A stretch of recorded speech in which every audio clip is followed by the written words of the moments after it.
Shalom, estudiosos de la Torá, y bienvenidos una vez más a su programa de Un Nuevo Despertar Radio. Con ustedes su servidor Harold Calvo, me acompaña mi hermano Miguel Forero, nuestro hermano Etzvi Ben Daniel. Bienvenidos. El día de hoy vamos a dar continuación al estudio de la Parashá, la porción semanal de la Torá, la cual corresponde con la Parashá número 4, Vayera, que consiste o consta de Génesis capítulo 18, versículo 1, hasta el capítulo 22, versículo 24. Hermanos, súper emocionante. Esta parashá va, podríamos decir, conectada con la parashá anterior, donde ya vimos la aparición del personaje nada más y nada menos de Abraham. En esta parashá vemos lo que es la promesa del nacimiento del hijo de la promesa, propiamente Isaac.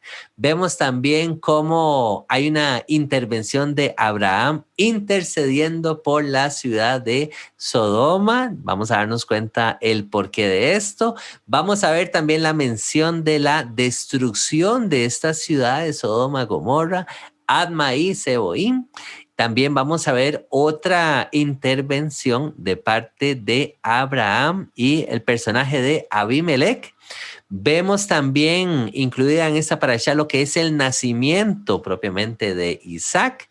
Vamos a ver otro aspecto acerca de Agar y de Ismael, qué ocurre con ellos en medio de la casa de Abraham. Y vemos cómo Jehová prueba a Abraham con su hijo Isaac, pidiéndole nada más y nada menos que el sacrificio. Así que, hermanos, muchísimos aspectos, muchos detalles en esta parashá. Esperamos sea de bendición, pueda tomar usted nota y por lo menos darles una perspectiva general, obviamente en este espacio de 30 minutos, y ustedes puedan verse bendecidos con esta palabra. Bienvenidos, hermano Miguel, hermano Etzvi. Hola, ¿qué tal? ¿Cómo están? Shalom a todos. Un abrazo grande a la distancia. Y bueno, el primer capítulo comienza desde Génesis 18, dijimos. La parashá se llama Vayera, que significa le apareció. ¿Okay? Porque dice, se le apareció a él Jehová. ¿Okay?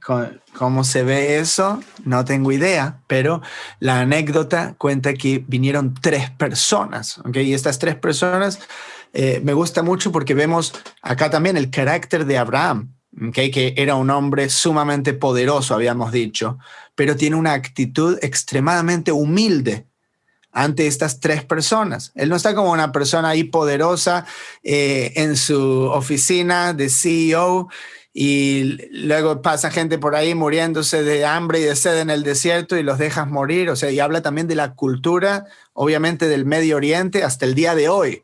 Uno puede ir y se queda en una tienda beduina y nadie lo va a dejar dormir afuera. O sea, no es como el día de hoy que uno desconfía. Cualquiera que esté ahí en la calle, si vive en la calle esa persona, no la voy a traer dentro de mi departamento tan limpito. En ese entonces se dormía ahí sobre pieles de animales dentro de la tienda beduina, y era costumbre, y hasta hoy en día, como te digo, hay incluso una ley cultural que 3 días no le preguntas nada a tu invitado. Por 3 días él está ahí, tiene el derecho a parar, no necesita ninguna excusa para eso. Entonces, muy interesante aquí como Abraham tiene esa actitud. Y bueno, y además de tener esta interacción con Abraham, ellos están yendo a destruir Sodoma y Gomorra. ¿Okay? Entonces esto ya es el hilo desde el comienzo de esa parashá. Un comentario cortito. Aquí hay algo interesante en el versículo 8 del capítulo 18 que le sirvió a Abraham manteca, déjame ver cómo dice en español, mantequilla y leche, ¿okay? Gemá y jalab en hebreo, y como Abraham debió haber sido un mal judío porque mezcló lácteo con carne. ¿okay? Porque decía Miguel que era el primer judío, entonces este es un punto interesante contra ciertas regulaciones rabínicas. Y luego, bueno, el concepto de justicia. A mí me gusta en la historia que sigue el concepto de justicia divina contra el mal, contra las abominaciones, y también la interacción de nosotros desde una perspectiva humana, ¿okay? Contra los designios divinos, ¿okay? Que desde la perspectiva del Altísimo, mis pensamientos son más altos que tus pensamientos, ¿okay? Mis caminos son más altos que tus caminos. Nosotros queremos analizarlo desde nuestro punto de vista, ¿okay? Y no vamos a querer destrucción, porque hay gente inocente ahí. ¿Qué culpa tiene un bebé, ¿okay? de esas abominaciones? ¿Qué culpa tiene una persona discapacitada que nunca hizo nada? ¿Por qué tiene que ser juzgada? ¿Okay? Pero Dios lo ve de otra manera, que nosotros no podemos entender desde nuestra perspectiva, ¿okay? Porque por la misma razón que no podíamos entender cómo puede haber un exterminio a nivel mundial en el tiempo del arca de Noé y luego salvar a solo 8 personas. ¿Okay? Esto es, ni el peor dictador puede hacer algo así. Y sin embargo, eso es lo que Dios consideró que se debía hacer en ese tiempo. ¿Okay? Y el punto es que las personas, nosotros nos tenemos que ver como parte de un organismo que abarca a toda la humanidad, ¿okay? Como células de un cuerpo, el cuerpo de Adán. Teníamos solo a Adán en el comienzo, ¿sí?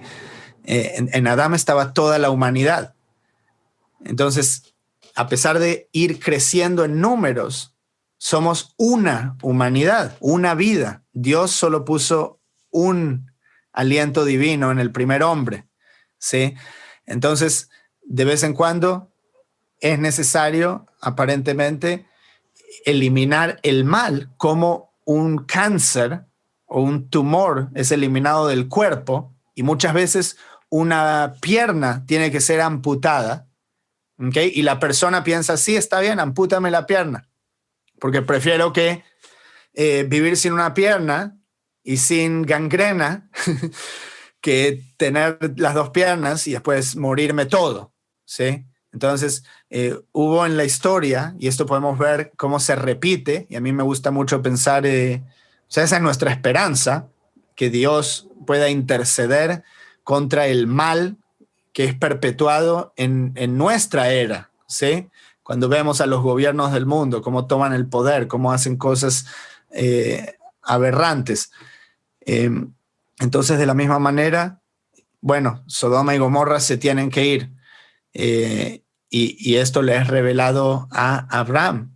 Y esto habla también de la relación que Dios puede tener con Abraham. Antes tú mencionabas, Harold, la vez pasada, que es mencionado que es el amigo, ¿okay?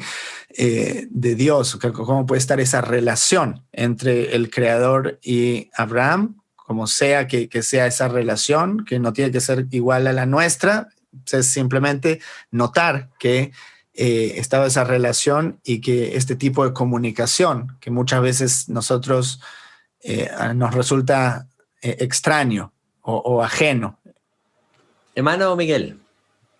Sí, me gustaría mencionar algo relevante a eso también, y es que tradicionalmente dentro del cristianismo hemos dicho siempre que la gracia se revela en el Nuevo Testamento, que el Antiguo Testamento es el Dios de la ley, el Dios que precisamente ejecuta esos juicios sin misericordia, acaba con todo el mundo, pero en el Nuevo Testamento el pero se muestra otra cosa. Sin embargo, un análisis y una observación cuidadosa de todos estos relatos nos muestra que la gracia de Jehová es permanente desde el mismo Edén.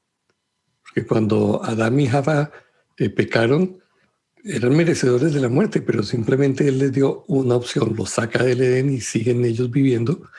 Y aquí posteriormente vemos algo similar. Sodoma y Gomorra debían ser destruidas totalmente, pero allí está Lot. Y Lot no es un dechado de virtudes, pues un tipo que, está allí evangelizando y siendo luz para todos los demás. Él está viviendo allí.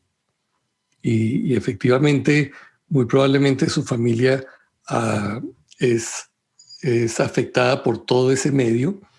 Sin embargo, Jehová le dice a Abraham qué es lo que va a hacer. Y viene toda esta negociación, ¿no? De Abraham con Jehová. Y finalmente entonces envía a los ángeles a sacar a Lot por gracia. Simplemente mera gracia. Entonces, en estos capítulos se establecen varios patrones, ¿no?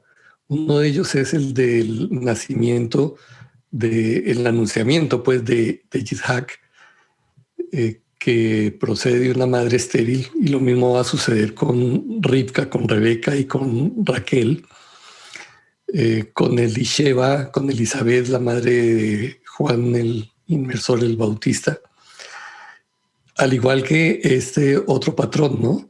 Que hay salvación por extensión, por gracia, para aquellos que están vinculados a Jehová. Entonces, aunque haya juicios, Dios tiene un pueblo reservado para sí, un remanente que lo cuida y que lo protege, y esa es la demostración de la gracia por él. Ahora, si bien la gracia no significa que él pasa por alto el pecado, porque estamos viendo precisamente que se necesita ese juicio. Y bueno, en este tiempo que estamos viviendo, por favor, creo que nos estamos acercando vertiginosamente a una situación muy similar a la de Sodoma y Gomorra, a los tiempos de Noé, en donde va a ser necesaria una intervención de esas, pero confiemos, la gracia del Padre con su pueblo está ahí.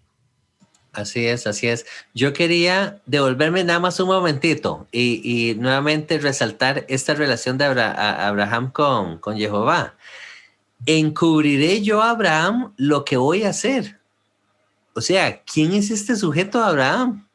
¿Qué es esta relación que nos mencionaba el hermano Tzvi? ¿Qué es este nivel de cercanía entre Jehová y Abraham, esa confianza?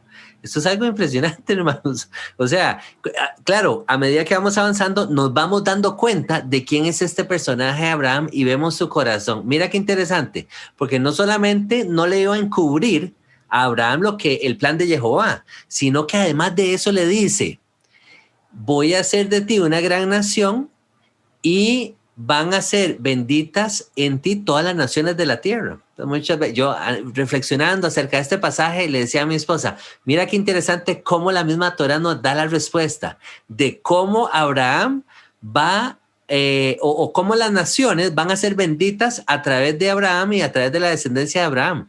El pasaje 19 nos lo dice. Dice de la siguiente manera: porque yo sé que mandará a sus hijos, refiriéndose a Abraham, y a su casa después de sí, que guarden el camino de Jehová, haciendo justicia y juicio, para que haga venir Jehová sobre Abraham lo que ha hablado acerca de él. Entonces, yo lo que miro en Abraham es un hombre interesado en instruir a sus hijos y a su descendencia, o sea, que sus hijos le enseñen a sus otros hijos, a sus nietos, por así decirlo, a guardar el camino de Jehová. Entonces, qué bonito, qué hermoso este principio que tiene Abraham en su corazón, y a que caminen haciendo justicia y juicio. Cuando tú te encuentras con familias así alrededor del mundo, vas viendo que en la misma sociedad hay esperanza en la humanidad. Estas mismas familias, estos mismos hijos, pueden ir depurando la misma sociedad, pueden ser un ejemplo para otros. Entonces, yo puedo entender este concepto por ese lado, de cómo en Abraham, el resto de las naciones van a ser benditas porque van a ir enseñándole a otros a guardar los mandamientos de Jehová. Entonces me apasiona ese aspecto. Y luego vemos... Y al mismo tiempo... Sí, hermano. Sí. Y al mismo tiempo, imagínate si en el tiempo de Abraham, o sea, si viviese hoy en día y está ahí con sus 300 o sea, 600 criados en su comunidad, y vienen de las autoridades del Departamento de Salud y le dicen, te venimos a vacunar. ¿Qué le va a hacer a Abraham? ¿Le va a dar el brazo? No, pero él tiene ya toda esa infraestructura que se creó para sí mismo, ¿entiendes? También para ver ese ejemplo de ser autosustentable, de poder defenderse a sí mismo y a sus seres queridos, ¿okay? Y tener esa capacidad para luchar por la libertad. Y no importa, o sea, el gobierno no importa, el gobierno de turno, eso es, no tiene importancia. Cuando él vivía, o sea, no había ningún gobierno en el cual él se podía amparar, que era vida tribal. Vemos estos reyes de por acá, tribus de por acá, y cómo con 300 personas él puede perseguir a un rey. O sea, eran tribus, no tenían la infraestructura de un imperio, cuando nos imaginamos ya imperios más desarrollados. ¿Okay? En ese tiempo, o sea, estaba Egipto, era bastante poderoso, y Babilonia, posteriormente existía ya esa civilización, pero luego había tribus, las tribus protocananeas, o sea, recién es más tarde cuando surgen estos imperios más grandes, como el babilonio que conocemos, y persa, y los griegos, ya era otro tipo de infraestructura.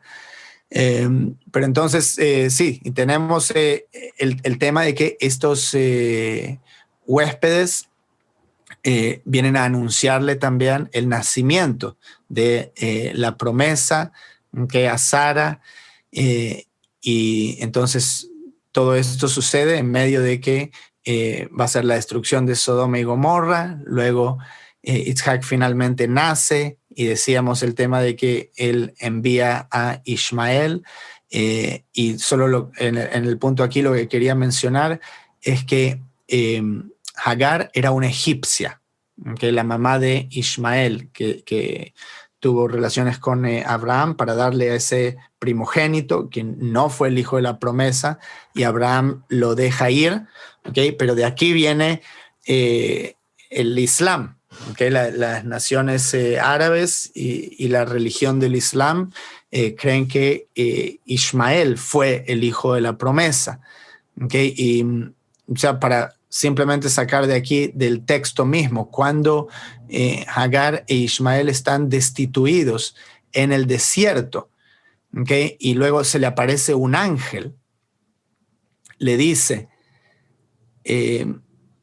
o sea, le revela que en Isaac será llamada la descendencia, pero le dice, y también del hijo de la sierva haré una nación, porque es tu descendiente. ¿Okay? Esto incluso le ha revelado a Abraham antes de enviarlos al desierto. ¿Okay? Entonces, Abraham ya tiene esa fe, ¿okay? Que los va y los envía. Igual, no tengo dudas, una decisión sumamente difícil.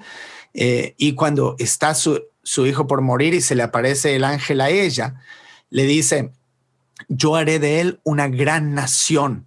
¿Okay? Entonces tenemos acá también la continuación de esta promesa a Abraham, pero en Ismael. ¿Okay? Y ahí es cuando vio una fuente de agua, entonces todo esto también muy simbólico, y él se convirtió en tirador de arco y habitó en el desierto. Y posteriormente se nos dice que salieron 12 príncipes de él.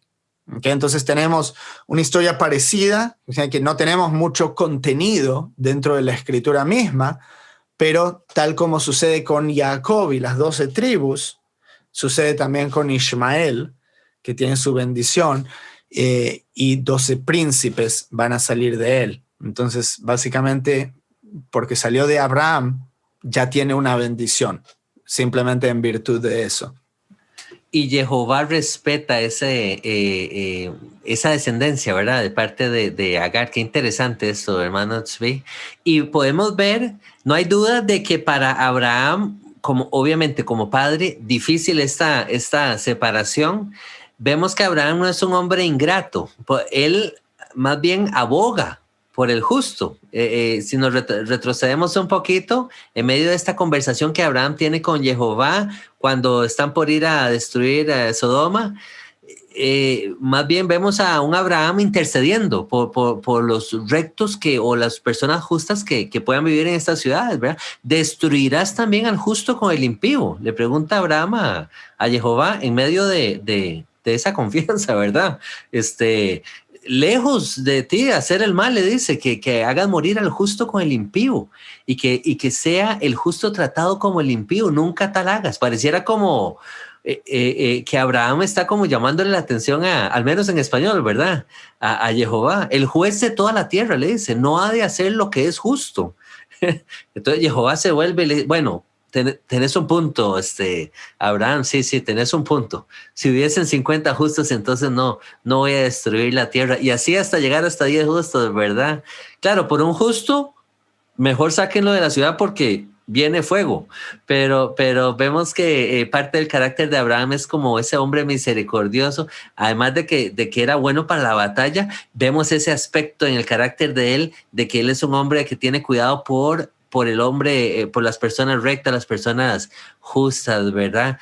Y también el sentido de diplomacia de Abraham también, a través de su vida, vos vas a ver, él viene acá, Dios le dice, sí, toda esta tierra es tuya, pero él no va, o sea, con su ejército, hay 300 hombres, decapitando a todas las tribus ahí que están por ahí, no, va y adquiere tierras. Luego cuando su mujer muere va y le pide, quiero enterrar a mi mujer en esta tierra, está bien, y él no tiene ese sentido de sí, quiero ser acá el manda más y qué sé yo, y lo mismo vemos en la interacción con Faraón, que aparece en la parashá pasada, y en esta parashá aparece con Abimelech, ¿okay? Abimelech, que también tenía un comandante, vivía ahí en el desierto, en la tierra de Beersheba, parece casi como una réplica. Ya tenían este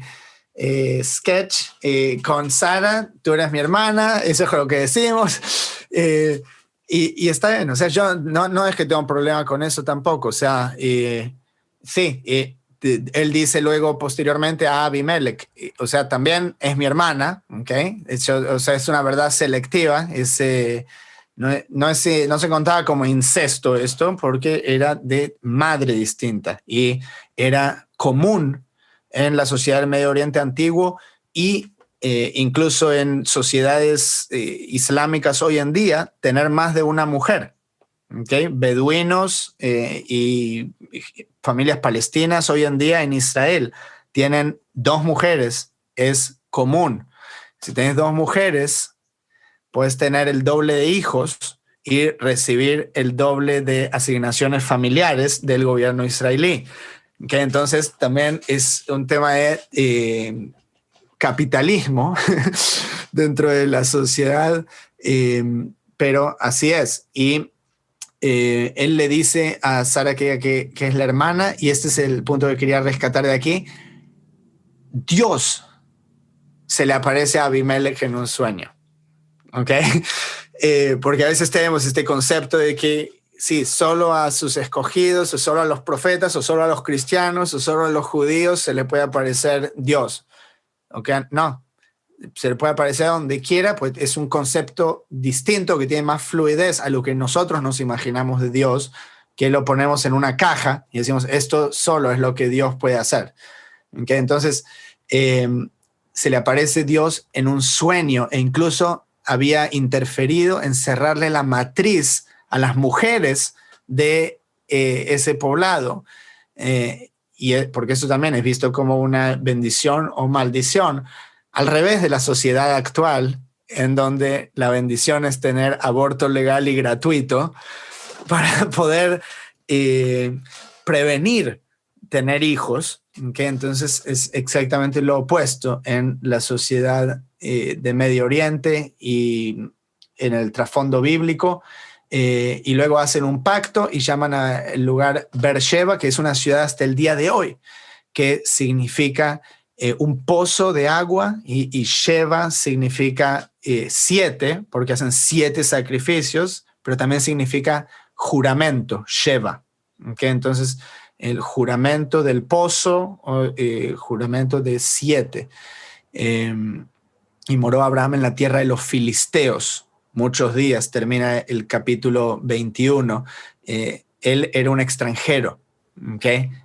Hicimos un programa hace poco que salió en YouTube de la inmigración, que decíamos todos fueron extranjeros, pero especialmente en esta historia arquetípica de Abraham, como él es un extranjero. Él mora en una tierra que no es la de él, siempre es un extranjero toda su vida. Y tu hijo de la promesa también van a ser extranjeros por 4 o 5 generaciones más.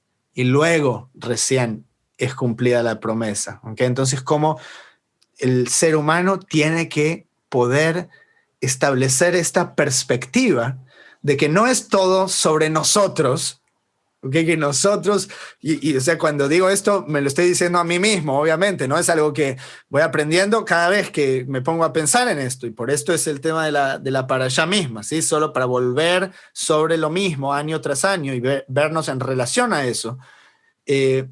Pensamos que es sobre nosotros, ¿okay? Que nosotros necesitamos llegar a ese ideal de vida simplemente para nosotros, cuando en realidad nosotros tenemos que pensar para ni siquiera nuestros hijos, los hijos de nuestros hijos, ¿okay? En ese tipo de plazo. Y por eso dice que una persona sabia planta un árbol, ¿okay? Sabiendo que nunca va a llegar a sentarse bajo su sombra. No me acuerdo de quién es ese dicho. En el Talmud hay otro dicho que dice: ¿qué haces si te enteras de que mañana viene el Mesías? Plantas un árbol. ¿Okay? Y eso va en contradicción a lo que uno piensa. Sí, ¿para qué hacer esto si ya termina el mundo, ya viene el Mesías, ya todo esto se acaba? Pero no.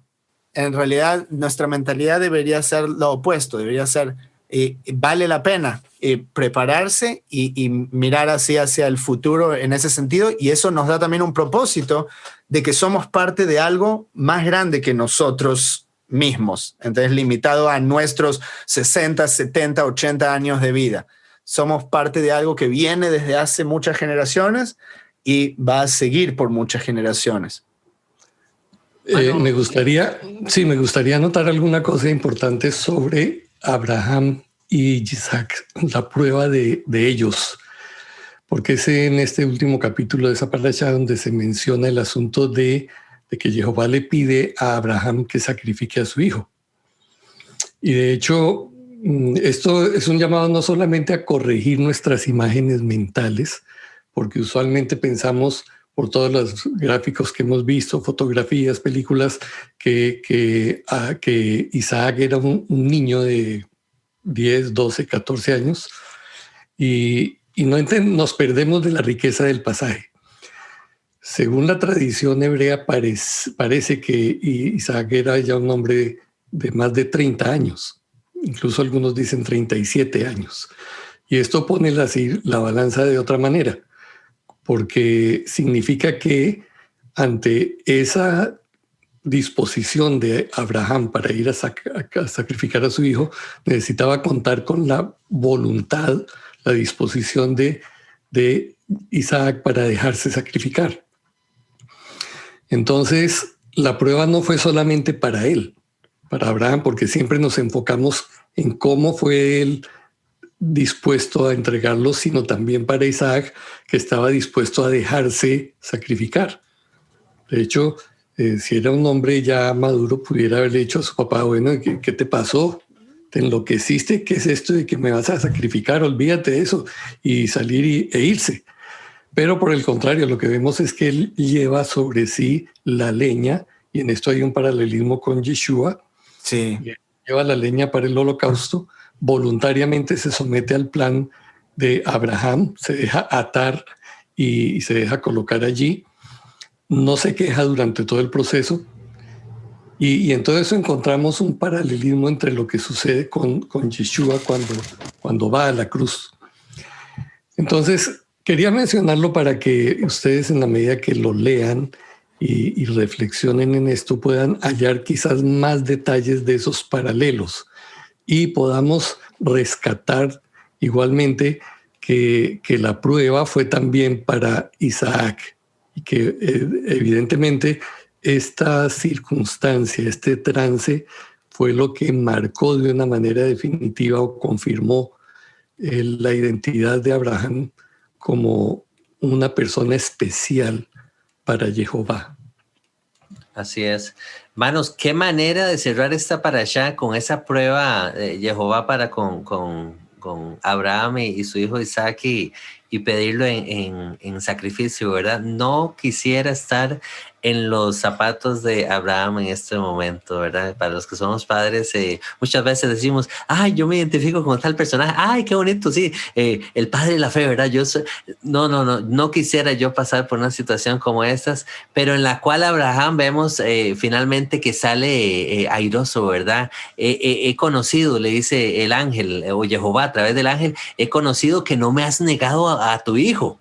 Entonces, nuevamente Abraham demuestra ser este hombre que tiene un corazón para con Jehová y está dispuesto a llegar hasta el final. Entonces, de la misma manera, hermanos, nosotros pues llegamos al final de este programa y esperamos haya sido de bendición este breve estudio de la parashá. Nuevamente, que consta de Génesis 18:1 a Génesis 22:24, e invitarlos, hermanos, a que ustedes profundicen con sus familiares, con sus amigos, en medio del estudio de la parashá los Shabbats, y podamos todos aprender y edificarnos con esta palabra de Jehová. Muchas gracias, hermanos, nuevamente, hermano Miguel, hermano Tzvi, qué bendición poder compartir con ustedes este espacio. Nos vemos hasta la próxima. Shalom, shalom.